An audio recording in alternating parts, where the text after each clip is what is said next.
Chapter 24. Stand on your own feet. Maharaj, when you meet a realized master, he will confirm what you have already read in books and tell you that the entire world is illusion. He will prove this to you by placing the evidence before you. There are two kinds of awakening, physical and spiritual. The physical wake-up is when the spirit clicks with the body and you see the world.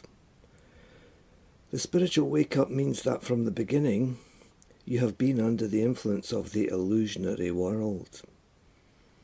You believed in a concept of God as some kind of supernatural power who governed the world.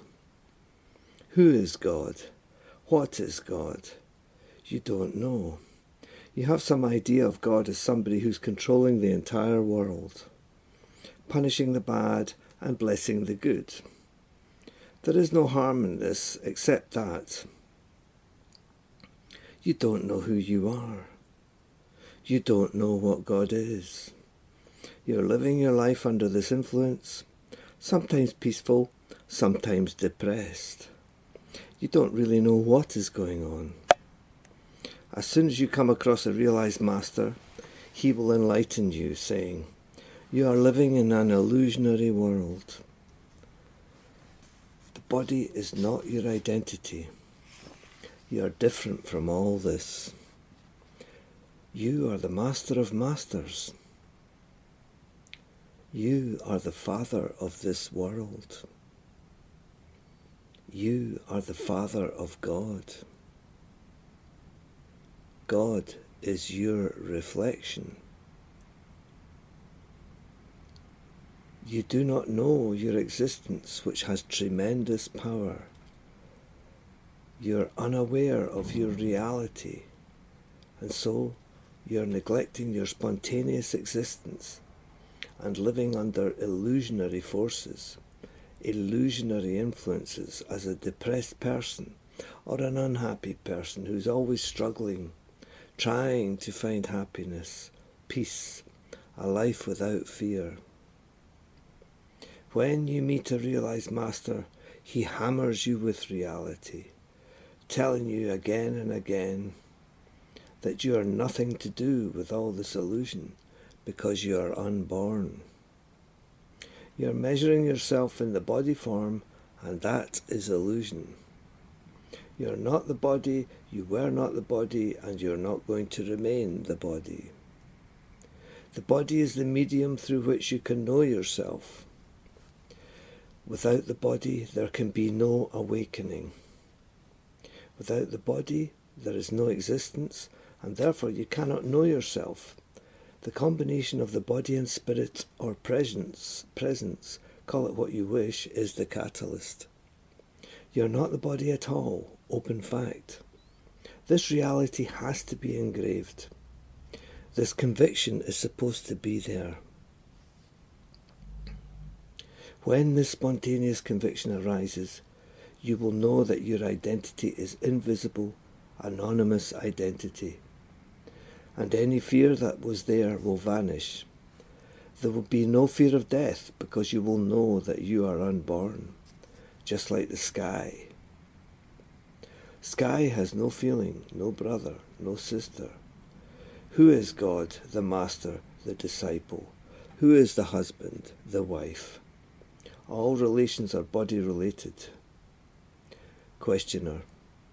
So what we're talking about here is a second wake-up. Maharaj, these are just words I'm using to communicate. Don't take them literally. There is in fact no first or second wake-up. The second wake-up gives you knowledge. The first wake-up does not exist. The first wake-up is connected with body knowledge. The second one is connected with spiritual life. Questioner. Can we say that prior to meeting a master we were under the impressions of the illusionary world? Maharaj, these are the concepts. When you visit the master, awakening happens. This awakening takes place because you are receiving knowledge and are being given sight through which you can see the world. In the light of this knowledge you can see yourself, Yes, I am not the body. The body is just a material body that goes through a process of child, young man, old man, finish. If I am not the body, then I am unborn. All this fear of death and birth is connected to the body only, just like your external clothes. If anything goes wrong with them, you throw them away. Siddharameshwar Maharaj used to say the body is your external part, like a dagla, a large outer thick woolen protective coat. The body is a dagla. Knowledge is within you, like fire that has been covered with ash, covered with concepts. Keep the flame burning, the spiritual fire. The Nam mantra will remove these concepts so that the fire can burn brightly. Be strong and take courage. You have a lot of inner strength, but you're still considering yourself to be impaired, disabled, needing help. You can walk on your own 2 feet. Stand on your own 2 feet.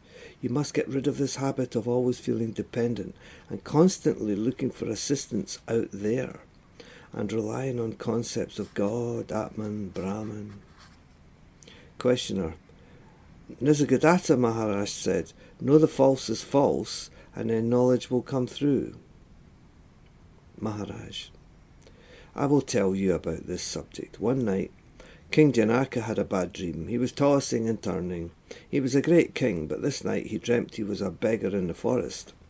When he awoke, he was very confused. This dream puzzled him greatly. What did it mean? He wanted to know. What is the truth? Who am I? Am I a king in this palace ruling this kingdom? Or am I this beggar lost and starving in the forest? He wanted to find out. So he invited all the scholars from near and far. The king wanted answers to these questions, so he made an announcement. Whoever can answer these questions satisfactorily will be rewarded with my kingdom. He asked, is this true or is that true? The dream state or the waking state? Nobody could come up with an answer. Eventually one youth arrived at the great hall after getting past the guards who were blocking him. This young man had multiple deformed joints, and because of this he was named Ashtavakra, 8 bends. I want to give a reply to the question, he shouted. When these stalwarts of the royal palace saw him, these wise men began to laugh and make derisory jokes about his deformities. King Janaka told him to come forward and speak. Ashtavakra started to laugh as well, as he looked around the assembly and said, "Oh, King Janaka, these are all cobblers. I thought I was in the company of wise men, but now I realise that they only see the outside of me, the skin." The king asked him, "Am I a beggar or a king?" Ashtavakra replied, "Neither is true. They are both illusion. If this is true or that is true, then this is also false or that is also false." A beggar or a king? Which is truth? Is suffering truth or non-suffering truth? It is an interesting question. Ask yourself these questions. Self-inquire. Use discrimination. Stay with the seer. Prior to beingness, you were unknown to you. When you started seeing, when you came across with the body, you started suffering. People are suffering bad situations, good situations. Without your presence, you cannot view this world. Indirectly or directly, the entire world is your spontaneous projection. That which has seen the false is not false, and for that all this spiritual knowledge is necessary.